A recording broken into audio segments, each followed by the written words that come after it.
Secondly, how do we plan for taxes now that you are self-employed? We talked about the different challenges that you'll see as a 1099 optometrist that you don't see as a W-2.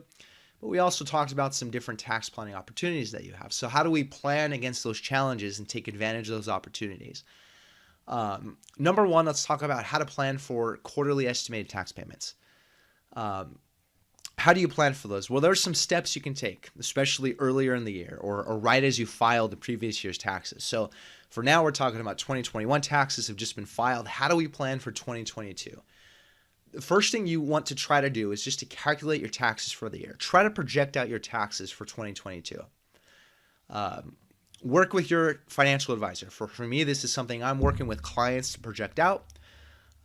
Earlier in the year, the better, or at least as soon as we have reliable tax numbers for the prior year.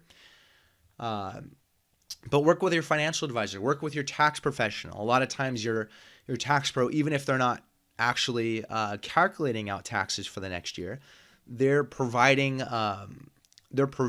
estimated tax payment numbers for you. They're providing stubs for you to an amount to pay each quarter. So work with your professionals. But one thing you can try to do is actually project out your income, your deductions, your withholdings, and your taxes and credits, and try to figure out what does that tax potentially look like for the next year. And then you want to break that tax up into four equal payments. That's going to include your income taxes and self-employment taxes, remember.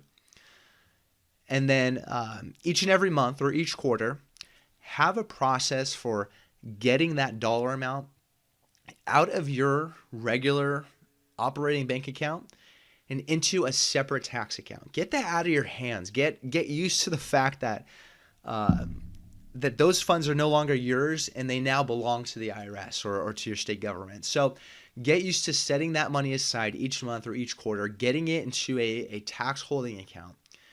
And so when the time comes on April 15th and June 15th, September 15th, January 15th, you have the funds set aside and ready to make those payments.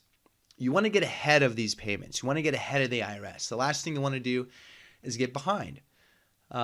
Because what can happen is if you, let's say you forget to make any of these payments at all, and it's your first year and you're working as a 1099, you get to tax time, you haven't made any tax payments at all. You have a substantial tax bill that's due. You have penalty because you've probably underwithheld and you didn't make your payments on time. And so you now have to come up with the cash to pay last year's tax bill and make the current year's first quarter's estimated tax payments. So you're battling 2 years of tax payments all at once. So that's something that's a trap you really want to try to avoid if you can. And you can do that by getting ahead, setting money aside throughout the year, and getting those tax payments made on time.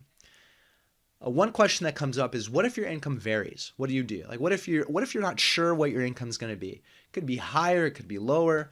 What if you really don't know? Well, the IRS gives you some safe harbors to plan for.